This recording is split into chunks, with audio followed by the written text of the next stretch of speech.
Round two. Round two. Me versus the dragon. The only thing I find incredibly, I don't know if hurtful is the right word, is that so many fans in the chat don't believe this actually happened. I mean, is there anything that looks more realistic than those bushes in the background and the rocks? I mean, come on, guys. That actually happened, and so did this. I was invited to their island. We prayed to the king of the Komodos. Things got real. I opened up with Komodo Jerry, and I really bonded. Anyway, so yeah, we're pretty excited here. The round should be starting right now. I am taking on the Komodo dragon in round two, and it's game on. Here we go. Thanks for being here. Lots of fans already here before the first move has even been made in the twitch.tv chat. So that is awesome. And we're going to do it. Let's go. The match should start momentarily. Let me remind everybody what we're doing here. We've got a 3-game match between me and Komodo. First game went to the dragon. Yesterday I was black in an exchange up position. Pretty long battle. It was 2.5 hours, and I haven't thought that much in a chess game since 1997, and that was elementary national, 6th grade. It's been rough. People in the chat commenting, Danny has no chance, maybe Uncle Sasha, maybe Gunther. If I could just, trance and get my ego out of the way here, I would get Uncle Sasha in here and he would just take over and rock it. How many rating points would I gain if I beat Komodo, Vinegar Bob? I don't know. It doesn't even matter. The question is, how much pride would I gain, right? How many years of my life am I going to lose by playing this match? These are the questions that need to be asked. So thanks everybody for being here. All of my Chess.com rads. Sasha maybe will make an appearance today. So will Gunther. Maybe even Captain Jack, and maybe even Tim the Englishman. Want to say hi to the Chess TV chat. A lot of people in there hanging out and having a bunch of fun. Thanks for being here, everybody. You think Danny's got this? You know what? It's going to be a different imbalance today, right? We had this. It's purely material yesterday. Technique and transition prophylaxis to stop my opponent from getting too much activity when I was up the rook versus the knight. Today, I'm going to have advantages that are much more based on the initiative, less material, but I need to develop an attack and be aggressive against the dragon. So I'm going to get started right now. Let's see, waiting for my teammates here, but maybe I'll just go ahead and start the match myself. Wouldn't be the first time. But Komodo Chess is ready. They've been talking a lot of smack, Team Komodo. They often just feel like they're better than me because their dragon beats me all the time. All right, that's it. Game on. Okay, so as I said, the initial positions, I am aware of the positions, but wasn't made aware of them but more than a couple hours before yesterday's first game, so I knew that this game was on the agenda today. Taking a quick look at it for about 5 minutes before the match here, just me and my own brain power. I decided that I'm going to need to be aggressive with the initiative. I obviously want to develop some sort of attack on the light squares as quickly as possible. That may mean an early aggressive punching of e5, perhaps even with a bishop on this diagonal. But the first move I'm going to play here is going to be knight to c3. I'm going to develop a piece naturally. They always say knights before bishops, and see what kind of move he plays in the center before I commit this bishop. Because it's possible the bishop goes here, bishop goes here, bishop goes here, right? A lot of options for that bishop. And all right, so e6 is played already immediately. This was sort of what I anticipated because they want to get this bishop out as quickly as possible. And now I'm going to play bishop to d3. Got a little bit of advice in this position from my boy, Simon Williams. Actually didn't really discuss with Simon Williams, but psychically we converse through the interwebs across the Atlantic Ocean. I know what you're thinking. Is that what happens when you become a titled chess player? Yes. One of the secret things that happens when you become an IM or a GM is you get you gain the ability for telepathy. And, it's been a long sought after skill by many, but it's something that me and Simon do possess. Simon, he's talking there right now. Oh, you want MVL to say hi? Okay.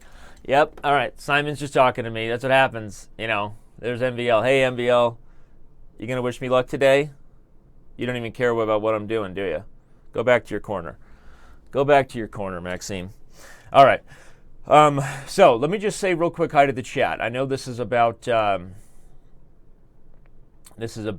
chess, and we certainly all want Danny to win, and we're all rooting for me. Even those who really don't like me have a hard time not rooting for me in these scenarios: man versus machine, human. Looks like everyone's just having a bunch of fun. Everyone's ready to rock. All right, you can engage with me in the chat. I will try to keep a little bit of an eye on engaging with the fans here. Of course, you can tweet at me at Daniel Wrench, and you can also be in the Chess TV chat. But the odds here today, this is game 2 of the man versus machine match, and here we go. So I've got the first move I'm not exactly ready for. Do I want to follow through with my plan of playing e5? I was anticipating bishop b4 when I looked at this with my human mind. I actually also looked at, like, what if he had played c5, and I thought maybe I'd play d5. So the question is, can I just play e5 here? e5, knight takes d4, I have queen h5 check. And that doesn't look good for him. King e7, I have bishop g5. So if e5, how is he dealing with the direct assault threat of queen h5 check? This is the question.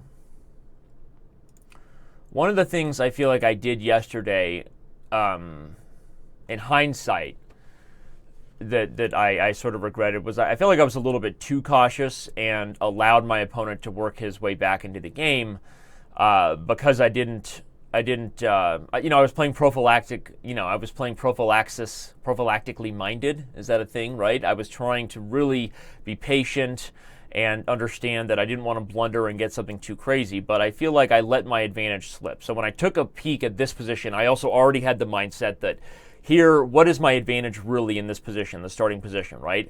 I have, the f7 pawn, which is certainly not ideal for him, but really my advantage is development, right? It's based on the initiative.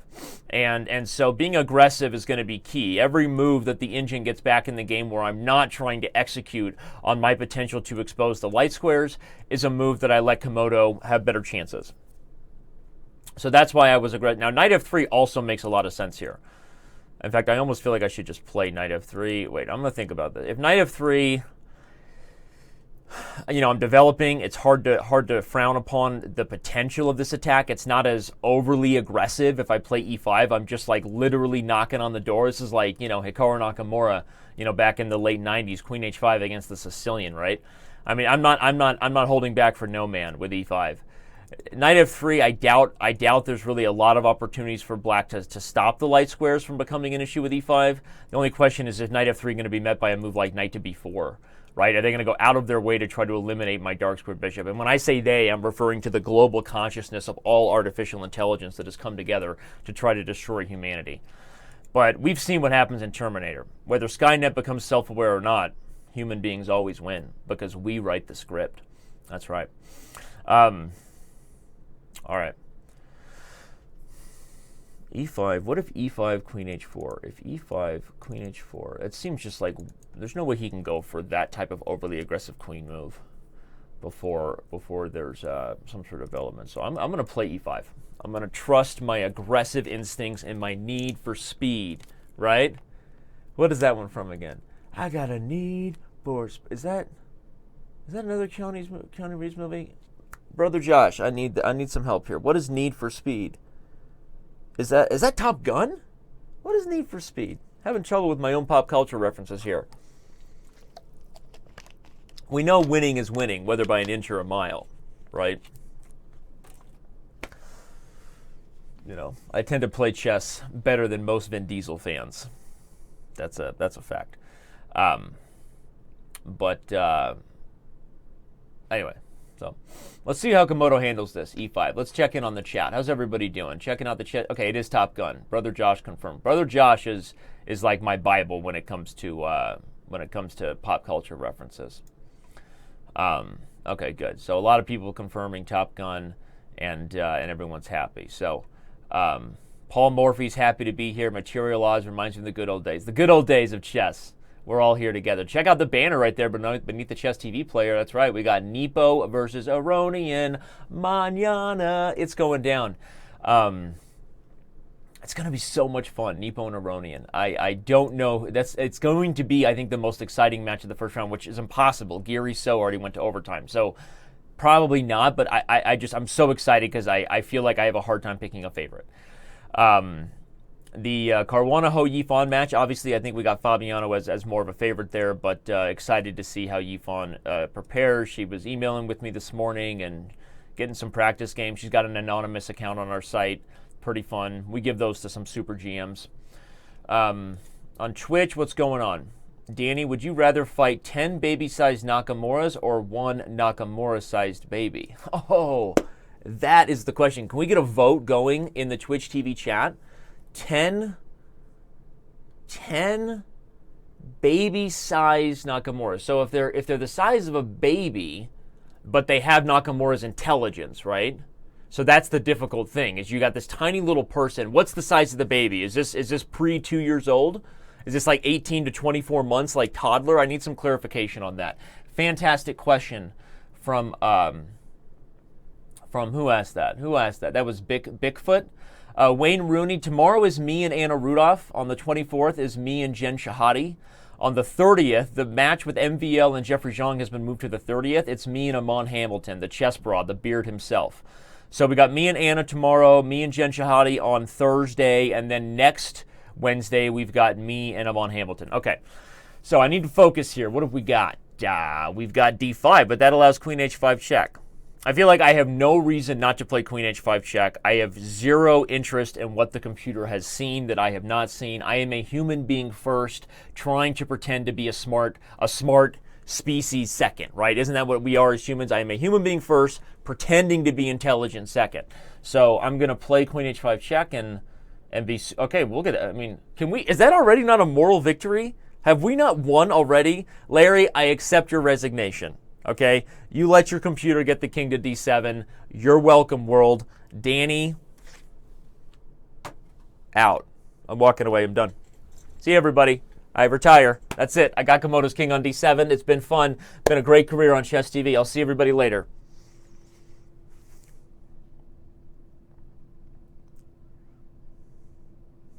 Okay.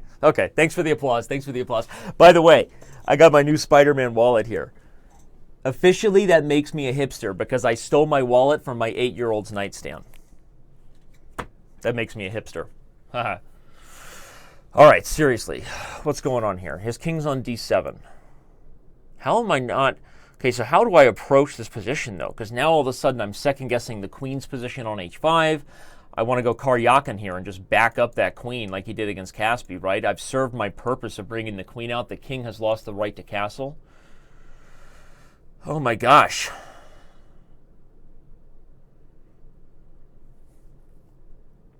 So am I developing to defend c3? I have this weird thing inside me that wants to play knight e2. I want to guard the d4 pawn and play c3 and just feel like super warm and cozy, but I feel like that's probably unnecessarily passive. I mean, the most natural thing to do here is to bring the knight to either f3 or e2 to defend this pawn, wreck a Rovka, and try to drive the f-pawn home. We need to attack here. We have to be aggressive in this game. Is there some sort of like brilliant tactic? Knight takes d5, bishop check. What goes on? What's going on there? Knight takes d5, e takes d5, bishop f5 check, king to e7, bishop to g5 check. Knight f6 is the only move. Takes.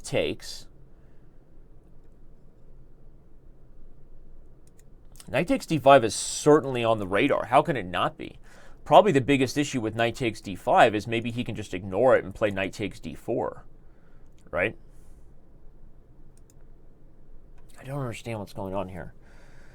Knight takes d5, e takes d5, bishop f5 check, king e7, bishop g5 check, f6, takes.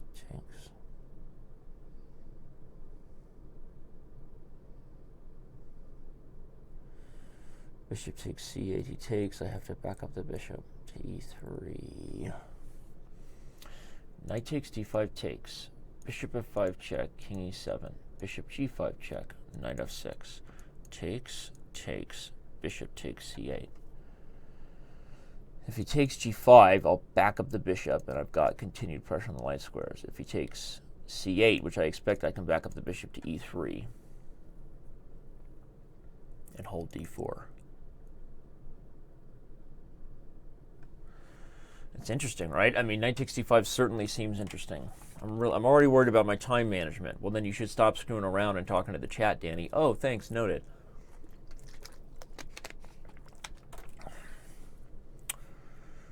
Oh, man.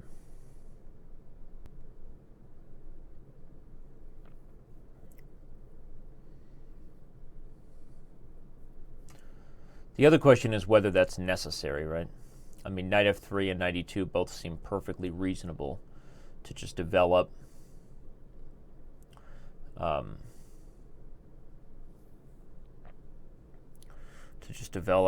And prepare to castle. But I feel like a lot of times what happens, in hindsight, what's going to happen is I'm gonna open up, I'm gonna put this game, chess.com/analysis. I'm gonna turn on the engine. I'm gonna review where the game slipped away from my fingers, and usually like the advantage starts out bigger, and then every like lack of accurate aggressive move, it just slips, right? So, but the problem is that psychologically it's giving me some sort of bias where I feel like I have to make knight takes d5 work. I don't even know if it works. If knight takes d5, knight takes d4, let's look at that. There, I've got to move the knight now. So I move the knight back. He moves the knight back. I mean, that just feels so good. I can play bishop g5 with, like, if takes, and, like, bishop g5 there, and if I trade things on e7 and then castle long, is that not awesome? Right? What is going on here? If knight takes d5, e takes d5, so that must be it. Bishop f5 check. His only move is king e7. That's the only legal move. Bishop g5 check. Knight f6. I can also just take on c8 there, right? He takes. I take with check. I don't even need to take with check for the record because the knight is pinned. So I could even castle there. Be a little careful, but I could castle long there. Queen f5, knight f3, knight takes d5 takes, check, king e7, check, knight f6, takes, queen takes, castles long, queen f5, knight f3. Feels like I'm gonna win back my material. Has the opening of the position greatly favored me? Why not? Why not? Why not? You ask me why, and I ask you why not. Oh, man.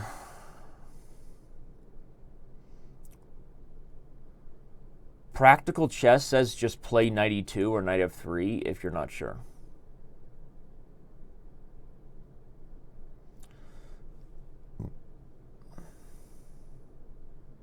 I had a breakfast burrito. Sorry. That was a slight belch because I had a breakfast burrito. What do you want me to do? Sorry, Komodo. Not all of us, handle our digestion perfectly, Komodo Dragon. Knight takes d5, knight takes d4, bishop g5. Da, Uncle Sasha's here. Welcome. Dobry den, Uncle Sasha. Hey, Peshka, my chess.com right here. I see no reason not to take here. This against Soviet chess. Soviet chess says develop your pieces, get castled.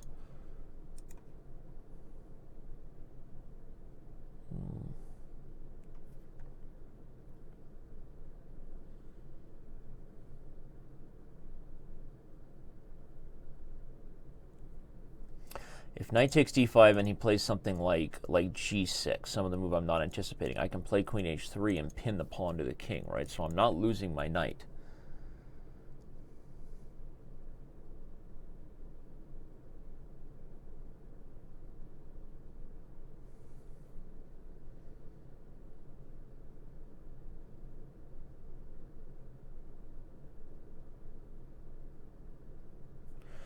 Knight takes d5.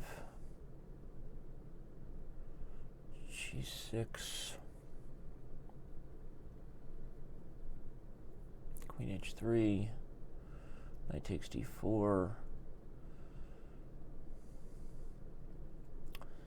Something like bishop e3 or something. Develop. Trying to get a quick attack against the king.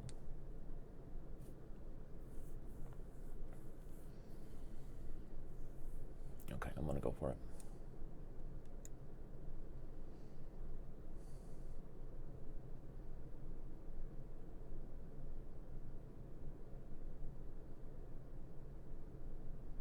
I'm really nervous about that. Whoa! Much faster than anticipated. I have to play for this line aggressively. I have no choice. Try to gain back some of the time on my clock. Only move is king e7, so I'm not even sure what he's thinking about. Like literally the only legal move. So I could pre-move here. That's how much it's the only legal move. You know what I could also do though? I could take a draw. Right? I think I have a perpetual here if I want it. Like if king e7, if I play queen h4, I don't know that he wants to play knight to f6 anymore. So I could play a little tickle. No, but he has g6 at the end of the line, right? If check, king e8, check on h5, he can play g6. And there if I take and queen takes, actually no, he can't do that, right? He goes up to d7, then you play e6 check, king d6, you have bishop there check, king e7, bishop g5 check wins. So if I want to draw, I can play tickled for a draw here. Or I can play queen h4 check and see if he wants to play knight f6 to avoid the draw. Right, queen h4 check, king to e8, queen h5 check, g6. G6 loses. I trade everything and he's in a mating net. So he'd have to go back to e7. Should I take the draw? Right? I know what you're thinking. That's pathetic, Danny. You're white in a position that's +3 to start, and you're considering taking a draw. You're damn right I'm thinking about it. Okay? Because I don't want to get blanked in this match. Okay? I'm a human being. Okay? I have feelings. And believe it or not, there's a teeny bit of pride left in this human being. No dignity. That's for sure. I'm not saying this is going to be graceful. Take the draw. Let's have people vote in the chat. Should I take the draw? Komodo won't give you a draw. That means he's going to have to play knight f6. And I believe this is okay for me. A little bit better even. Is it really any better? Because bishop g5 loses a tempo. Queen h4 does not. All right, I'm gonna play tickle here because I don't have to take the draw. Like any good Russian schoolboy. Did I just blunder the win? Uh-oh. He has king f7. What am I doing? He has king f7.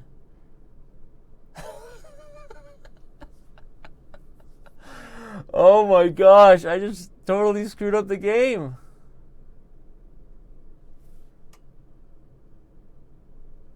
Does he have king e7 here?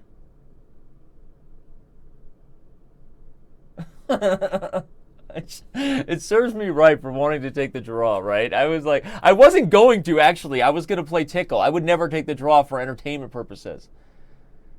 But now I'm in big trouble.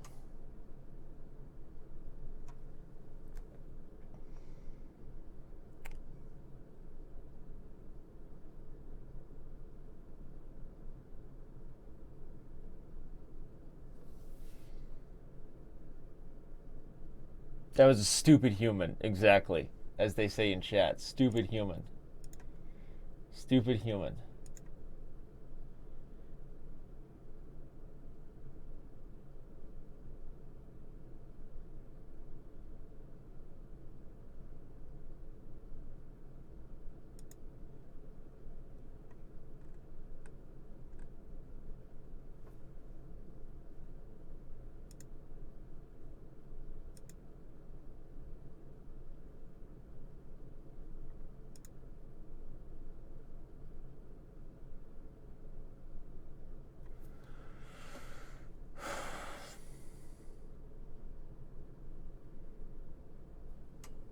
Do I have any chances here?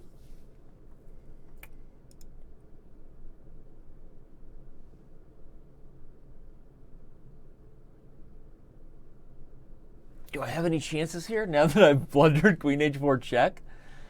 You know what else I sort of just like assumed quickly in my calculation that was silly is I was thinking he had block because, you know, the queen was here.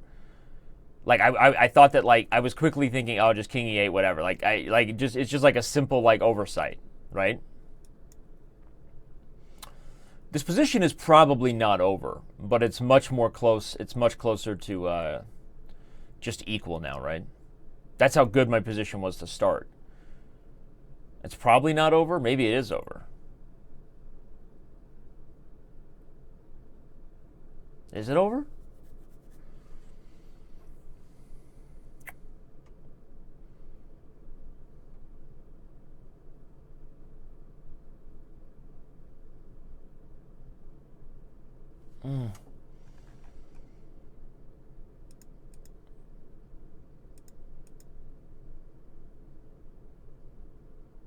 Probably just over.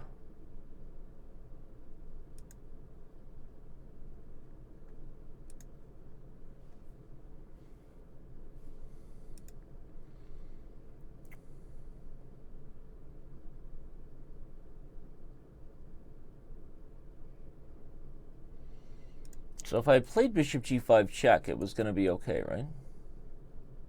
That was the line I had originally looked at. That's what happened. That's actually a good lesson, actually. I mean, we're always trying to learn from my blind blunders, but I was given that advice by Gregory Kaidanov years ago. Didn't learn from it. He's talking about how, like, a lot of blunders are made after you've, like, calculated a line well, and then you get the position, and then, like, you make, like, a quick, impulsive, you know, sort of emotional decision about the situation, kind of going against all the things you've calculated. And really got to avoid, like, once you've committed to a line like that, you've probably calculated it more accurately in your initial assessment than there. I mean, you have to be careful before you sort of change paths. So there you go. I can hear Grisha's voice in my head. I can hear Kaitanov telling me what an idiot I am. God, this is so stupid of me.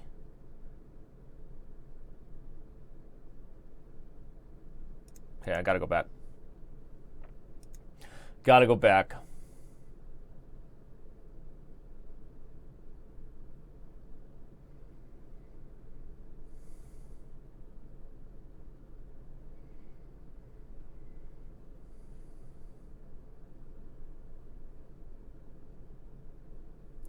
So this will be interesting. Yeah, I mean, obviously it's not my best chances anymore, but certainly not just over, not just over Red Rover. VSim said earlier, am I watching Blunder of the Week right now? That's right. You might be watching Blunder of the Week, obviously. That's just silly. I'm better than that. Ugh. I actually really liked my approach. I feel like my approach to start this one was the best I could get in this position. This position is like phenomenal for me. No denying this position is phenomenal. I'm not sure knight takes d5 is the 100% necessary way to go, right? I mean, we know, whatever. But I don't think knight takes d5 is the problem. Obviously, I'm just blundering here. I should have played bishop g5. Okay, so I have no choice now. We have to go for this, and we'll see what we can learn from this. Ultimately, this is about entertaining you. Komodo can beat up on a lot of humans, okay? But he doesn't get a chance to play on Chess TV that often. I mean, he told me that right when he walked on the beach. He's like, can I play on Chess TV one day? And I said, yes. I said, yes, you can. So I told him then. So I'm not going to deny him his chance to get a little bit of, this is his 15 minutes. This is Komodo's 15 minutes. You know, he told me, and I was like, yo, I don't have, like, parcel tongue. I'm not a Slytherin, brah. I don't speak your, language. All right. So I gotta shake off the mistake and play on this position a little bit further. I wonder what the actual evaluation is now. I know it's not good for me. I mean, from a practical perspective, I'm very upset with myself. But, you know, as far as the X's and O's, is there any way I can justify him not taking this pawn? I don't think so. I think that's the problem, is that he takes on d4 and I'm just crushed. That's really the problem. Again, like it's not a great not a great position already. He's got 2 pieces for the rook. But okay, you've got some pawns. His king's in the center, so if white has a couple moves, you know, you play knight f3, you play c3, and maybe you've got chances on g5. It's not over. But the fact that he can take on d4, and I don't see any good chances. I mean, if knight takes d4, there's no queen h7, bishop g7, bishop h6, because he has the knight on it. Okay, this move is also plenty good, right? Because it forces me to play queen h7. Every other square is taken by the dragon. And now he's going to take on d4, which is actually even worse for me than if he had taken right away. Because if he had taken right away, I could play e6 check with a discovery. Now, okay, I'm giving back both my pawns, but once he takes with the knight, he's not threatening knight takes c2 check anymore. But now in the main game, he's going to play knight takes d4 now, and he's threatening to take on c2. And I'm just going to resign. This is going to be the worst showing against Komodo in the history of man versus machine matches. That's what happens when you blunder out of the opening. I'm just dead. My queen is trapped. He's threatening to take on c2.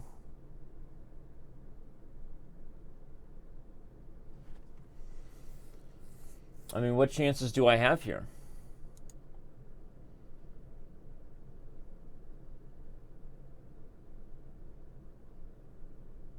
Move my king over to d1, and he plays bishop f5. It's like when it rains, it pours. This is a snowball effect here. It just went from everything was okay to completely lost in one move. Oh man, that is frustrating. That is frustrating. That is frustrating. I could spend the next hour analyzing it with the engine, and we could see what would have happened if I had played well. That might be a fun way to bring this show to a close.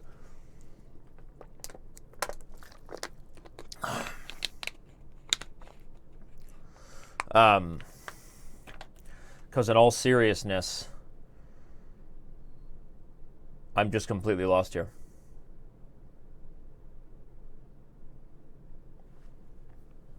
If I play knight f3, he can even take, but I wonder if he could take on c2 and take the rook. Do I even get any kind of mating chances? Check, king f8. I mean, Komodo is kind of a jerk, right? Kind of a D move there. Like, yeah, Komodo, king f7. That's a D move, all right? Oh, man. Hilarious. I'm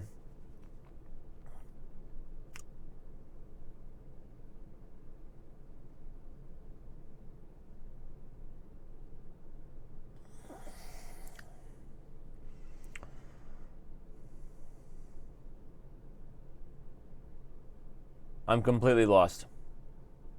Let's analyze it. Let's see what I should have done. Let's analyze it and see what I should have done. I just got killed.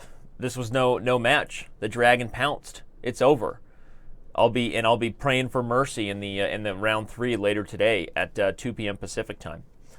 But this is just completely lost, and I am going to resign. I'm really sorry to everybody that I played so badly. So let's grab this PGN, okay? Let's grab the PGN and let's head over to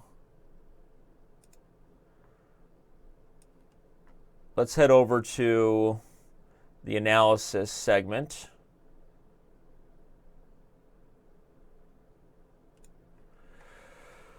Let's head over to the analysis segment and analyze this game. Ignore what it looks like right now. Let's go to analysis and see how that looks. Let's take a peek.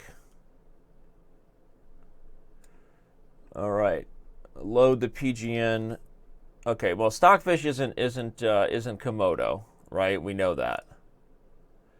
We know that Stockfish is not Komodo. But in this position, after king e7, the first thing I want to confirm is that bishop g5 was okay and that I wasn't a total idiot. Yeah, actually bishop g5 was fine. And even, whoa, wow, this sack wasn't bad, huh? Is knight takes d5 actually the best move here? So maybe I did play the right approach. That seems like an over-assessment as far as an advantage for white. I doubt it's actually +4. But so what is it not like about knight takes d5? Okay, obviously we know, we can see, right? Knight g to e2, we've seen that. We talked about knight f3 or knight g to e2 being other options. But let's go with what I did. Okay, we'll say that knight f3, knight g to e2, we'll say knight f3, obviously other options. But knight takes d5 is what I did. Okay, if he had taken on d4, right, my plans were several things. I have bishop g5, I have queen to f7 check, right? So that just wasn't going to work for him. Yeah, I was going to play bishop g5, so let's go with that. And this is just going to be way too rough, right? Queen e8's not possible. You can just trade and take here. So my assessment was good there. And if he, obviously he's going to want to block on e7. But now we're looking at a million things, including just like take and then play castles long and Bob's your uncle. So, okay, so this assessment was also correct. This makes me so upset. I was playing really well, and I calculated knight takes d5 accurately. So frustrated. I played queen h4. So stupid. So he takes. I play bishop f5 check. Right? King e7, it's only move. And queen h4 check. Double question mark move. In one move.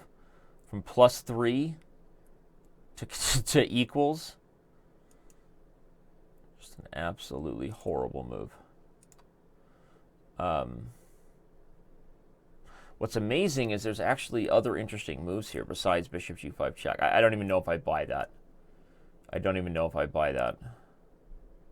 But the fact that bishop takes h7 or bishop d3 are even possibilities, it makes me feel intuitively that I definitely assess knight takes d5 right. So let's go with just the main move. I mean, there's no reason to not play the most aggressive move from what I can see.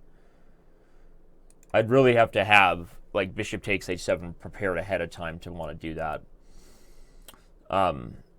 And this was the line we were looking at, right? Was takes, queen takes, and the question, so I could take. But remember, the main line I calculated, if you remember, was castles long, queen f5, knight f3. This was the line I calculated. So this is not as good. And why is that? Because the king can run and my bishop is hanging. Okay. So that means in this position, I would have had to probably go gobbling. Time to take the knight. E takes, G takes. And initially, I calculated this move would just bring in the bishop back to E3.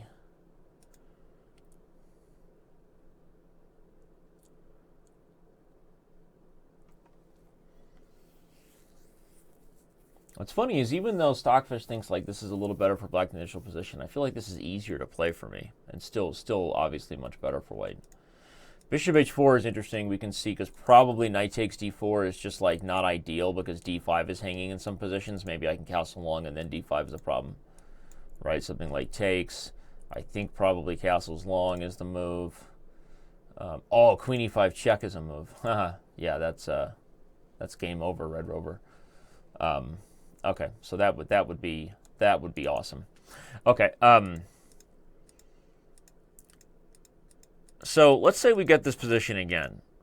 Maybe I have another chance in a rematch against Komodo, right? I mean, would I really want to go for knight takes d5, or do I want to go for the more solid knight g to e2? Yeah, what's funny is knight to b4 is always on the horizon. As ugly as it looks, I'm always thinking they might try to come get this bishop. Bishop b5 check, c6, bishop a4. And that also kind of frees this road for the king. And maybe they take it now. But okay, this is kind of how the position started, right? I mean, white is, the initial assessment of this position, if we go back to the beginning of the game, is about 2.5, right? I think you ignore the, you let the evaluation come to a settle. I think it's about 2.5 for white, and I think the way that I played it with this bishop d3 idea, advancing e5, actually makes it, makes it better.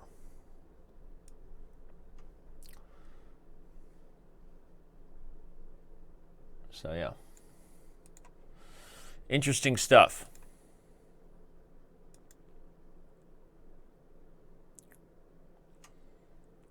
People seem to be sticking around for the analysis, so thanks for doing that. I apologize for me letting humanity down. The big issue here is I just, quickly, I think I had the right approach, and I like this move e5. I wouldn't say I love it, but let's be honest, I love it. And queen h5 check's a real problem. I mean, like, this seems like the practical chances for white are so much higher, and I guess as a human being, you get really excited about this. But knight takes d5 is still pretty good. Pretty good for white, and that's what I did. Let's look at some of these other crazy lines instead of bishop g5 check. Like, what if I take this? Does the evaluation change at some point? This is surprising to me, that this would be something you would want to risk. Yeah, I don't really buy it. It seems way too good to be true that you can take a pawn like that.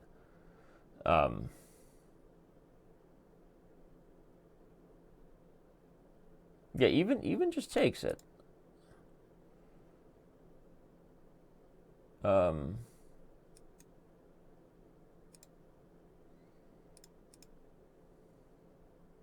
Now he's got 2 pieces for the rook, right? Something like this seems natural. Okay, maybe this is a one where the computer thinks that white is doing fine. I would have a very hard time wanting to let black have 2 pieces for the rook if I wasn't announcing checkmate in 7, right? Because it just seems like the kind of imbalance where the computer will outplay you every time. But okay, unbiasedly, probably white is still better despite black being able to play moves like that. Okay, I don't buy that. I think if you got to go bishop g5 and knight f6, shake and bake and take f6 and then back up the bishop somewhere, and this would have been interesting and what I was going for. Maybe in hindsight, if I got this again, I actually wouldn't play knight takes d5. It's possible. I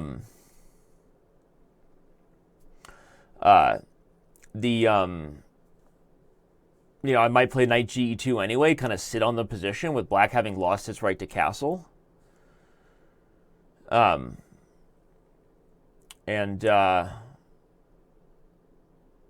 yeah, I know you're disappointed, Deep Luke. I'm sorry. I'm disappointed in myself.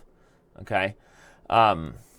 Yeah, I know. I think the attack was fine for white until queen h4. I think queen h4. Okay, now we're debating about different ways white keeps the edge. It's very similar to the starting position. Where you've got a couple pawns in the center and a bunch of weak squares. And I was pretty happy with the aggressive approach, and the gloves. The wheels came off with queen h4 check. I wanted to take the gloves off after king d7 to insert another unnecessary reference, right? Gloves were coming off here. The wheels came off here. So there you go. So I'll probably go use Komodo to check out what Komodo. I get the updated software from these guys. It's still nothing is ever as fast as Larry's jet engine in his study hall there where Komodo plays from, but it still would be interesting to see how Komodo maybe evaluates things a little bit different than Stockfish, which we have here at Chess.com/analysis. So yeah, it's definitely normal to lose to Komodo. That's not something that happens every day, but I guess Danny excluded himself from the role of John Connor. You know what, Paul Morphy? If the apocalypse comes, I'll try to be a little more John Connor-ish. But Ravenclaw wants to know why not bishop g5 instead of knight takes d5. Let's take a look. certainly is an option, right? Develops a piece, and I think he can trade on e7. I didn't really think about this because I guess I just thought that trades themselves may not really be that great for me, because I kind of want to attack. But maybe I'm wrong. Maybe the tempo there and you get to castle long is something that's helpful.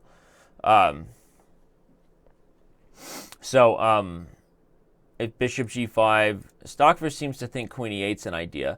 Which, okay, like the fact that black's king is in the center, that makes sense, right? You know, black would want to get the queens off the board. Certainly white's still better if you just trade on e8. Outplaying Komodo is another thing altogether, but white is certainly still better.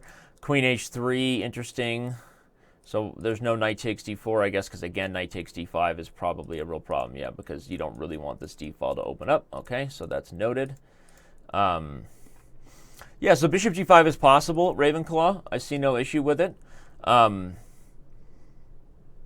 I was considering mainly knight f3 and knight e2, so you're right. Bishop g5 was certainly another candidate move. Once I got kind of obsessed with knight takes d5, and I felt like it was kind of an idea that worked to open up the center, I was focused on that. And okay, there you go. But yeah, bishop g5 certainly seems possible.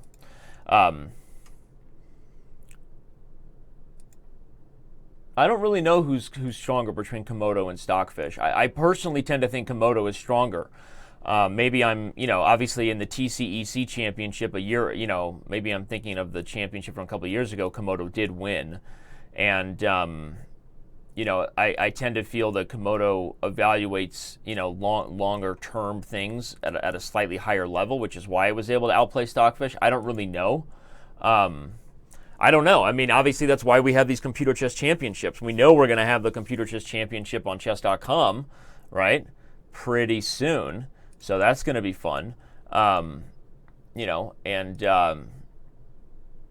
guys can all pay attention to that, right? We're going to have this computer chess championship on Chess.com real soon.